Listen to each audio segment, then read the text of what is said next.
चलिए हम देखते हैं हिंदी भाषा के लिए। ये है कक्षा 1 के लिए। जैसा कि वीक 4 स्टार्ट हो गया है, तो चलिए हम देखते हैं हमें क्या कराना है।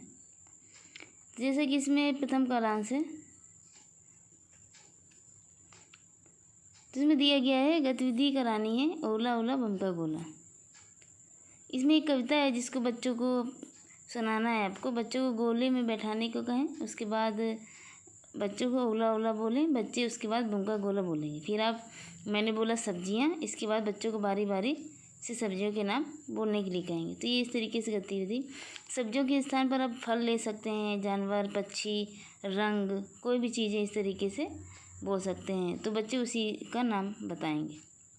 उसका लेखन कार्य में क्या करना है, आपको जो छोटे छोटे शब्द हैं या छोटे छोटे सरल सरल सब्जियों के नाम या जानवर हैं, पक्षी, जो सरल सरल नाम हैं, तो उनको आपको बच्चों से लिखवाना है।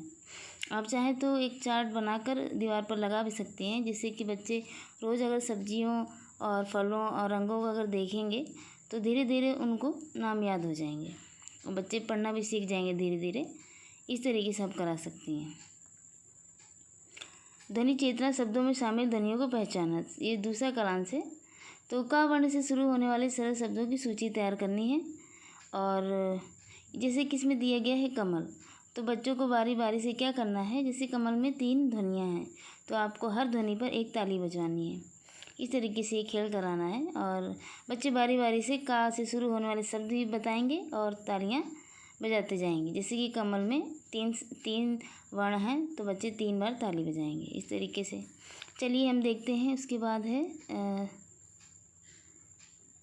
इसमें तीसरा कालांश है, तो प्रिंट से परिचय। आप बच्चों को इसमें लिखवा भी सकती हैं और भी छोटे छोटे शब्द हैं 3 अक्षर के या 2 अक्षर के शब्द लिखवा सकती हैं ब्लैक बोर्ड पर, या चार्ट में आप का से शुरू होने वाले शब्द लिख सकती हैं, कुछ शब्द, जिससे बच्चे धीरे धीरे लिखना या पढ़ना सीख जाएंगे। अगर हम बात करें थर्ड कालांश की, तो इसमें दिया गया प्रिंट से परिचय। तो इसमें दिया गया है बिग बुक की एक कहानी है, शेर की गुफा, जो कि मैंने ऑलरेडी यूट्यूब पर डाल दी है अपने चैनल पर। तो आप चाहें तो वहाँ से शेर की गुफा कहानी जाके देख सकते हैं। उसमें एक छोटी सी कहानी है जिसमें कि चित्र भी काफ़ी अच्छे दिए गए हैं और आप बच्चों को सुना सकते हैं। उसके बाद बच्चों से छोटे छोटे क्वेश्चन भी पूछ सकती हैं और उसमें जो कठिन शब्द आते हैं उनको अलग से एक चार्ट पेपर पर लिखकर आप अलग से क्लास में लगा सकती हैं। तो आपको कहानी बतानी है बच्चों को, उसके बाद उनसे कुछ क्वेश्चन पूछने हैं, इस तरीके से कराना है। अब यहाँ पर दिया गया है सेकेंड दिन आपको कराना है प्रथम कला से बरसात। बरसात एक तरह से चित्र चार्ट है जिसमें कि बरसात का दृश्य दिखाया गया है। उसमें कई लोग दिखाए गए हैं, वो क्या कर रहे हैं, कैसा है। तो ये वो चित्र आपको बच्चों को दिखाना है और फिर बच्चों से पूछना है कि कौन क्या कर रहा है, इस तरीके से। दूसरे दिन की बात करें तो पहले क्लास में क्या है, चित्र के बारे में अपनी भाषा में सरल बातचीत। यदि बातचीत में कोई ऐसा शब्द आता है जो अधिकतर बच्चे नहीं जानते हैं, तो आप उसके स्थानीय अर्थ पर चर्चा कर सकते हैं। आप बच्चों से चित्र चार्ट पर हुई चर्चा से जुड़ा कोई चित्र बनाने को कहें। जैसे कि ऊपर यहाँ पर पिछले दिन चित्र चार्ट पर चर्चा हुई थी बरसात की, तो उनसे जुड़ा कोई भी चित्र आप बनाने के लिए बच्चों से कह सकते हैं। सेकंड क्लास की बात करें तो यहाँ पर है अपना साथी ढूंढ लो, डिकोडिंग करवानी है। बच्चों को सबसे पहले गोल घेरे में बैठाना, उसके बाद गोले में बैठे किसी एक बच्चे को कागज़ की गेंद देते हुए एक कविता बोलने के लिए कहना है।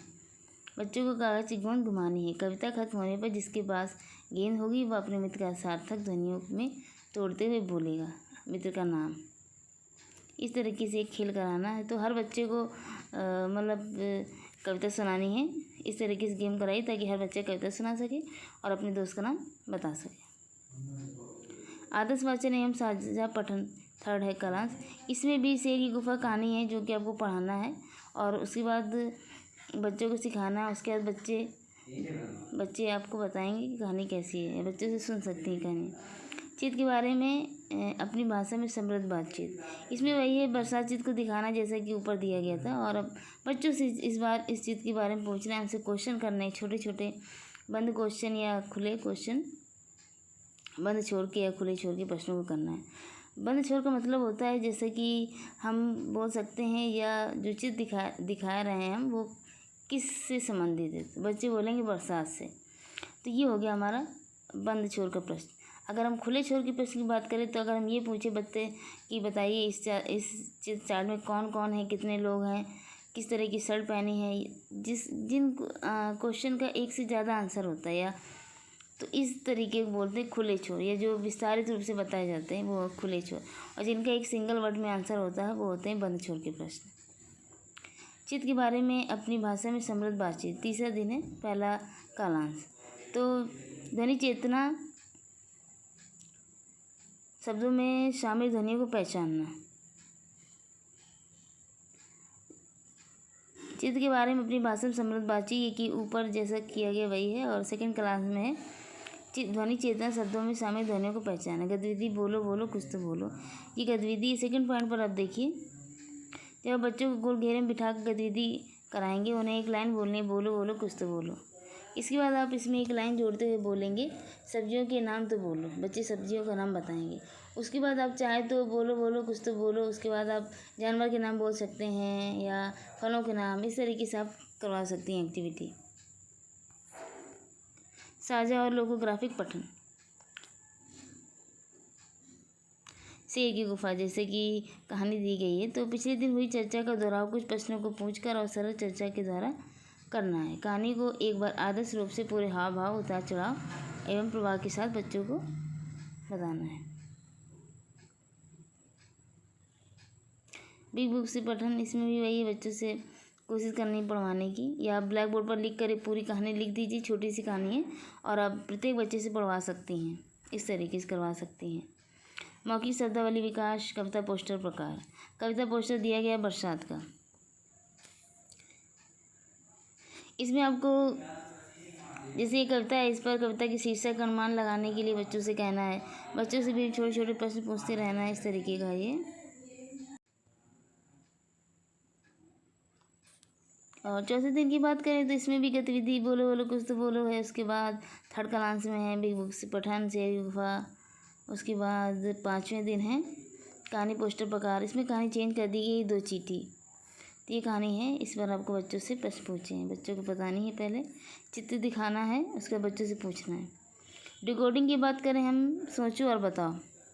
4 से शुरू होने वाले शब्द इसमें हमें कराने हैं बच्चों को। छोटी छोटी चीज़ें या छोटे छोटे शब्द हैं, आसपास के शब्द हैं 4 से शुरू होने वाले, वो आपको बच्चों से पूछने हैं।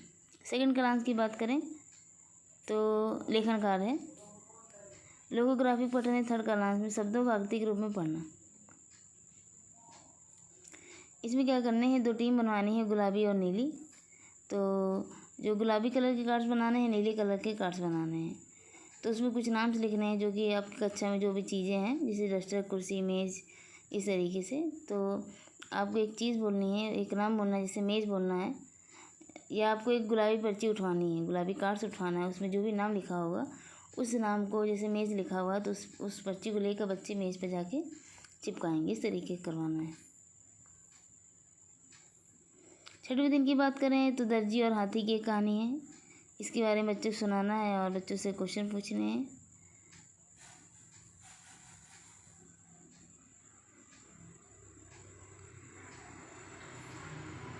शब्दों को सार्थक ध्वनियों में तोड़ना,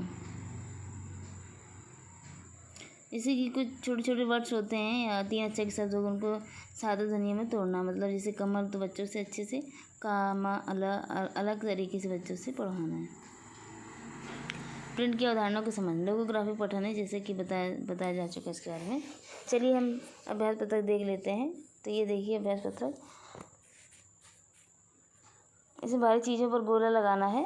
तो जैसे बच्चे जान जाएंगे देख के चित्र को कि आप चाहे तो ये चित्र ब्लैक बोर्ड पर भी बना सकती हैं। इसमें देखिए 3rd नंबर पर चित्र में क्या और अपने साथी को बताएं। तो एक चित्र है इसमें छोटा सा, इसमें आप पूछ सकते हैं कि ये चित्र कहाँ का है। बच्चे बताएंगे बाजार का चित्र है, और इसमें बताएंगे आपको क्या क्या दिख रहा है। बच्चे बताएंगे इसमें बंदर है, 2 बच्चे हैं, और भी सारी चीज़ें हैं। तो इस तरीके से आप क्वेश्चन पूछ सकते हैं।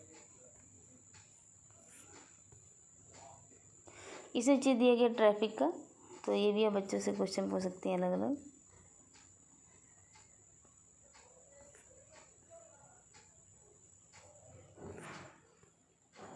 ये है ग्रहकार, आप चाहें तो ग्रहकार अपने हिसाब से बना सकती हैं। तो चलिए, ये हो गया हमारा। तो अगर आपको वीडियो अच्छा लगा हो तो हमारे चैनल को सब्सक्राइब ज़रूर कर दीजिए, और जिससे कि आपको आगे की जानकारी मिलती रहे। So thank you so much.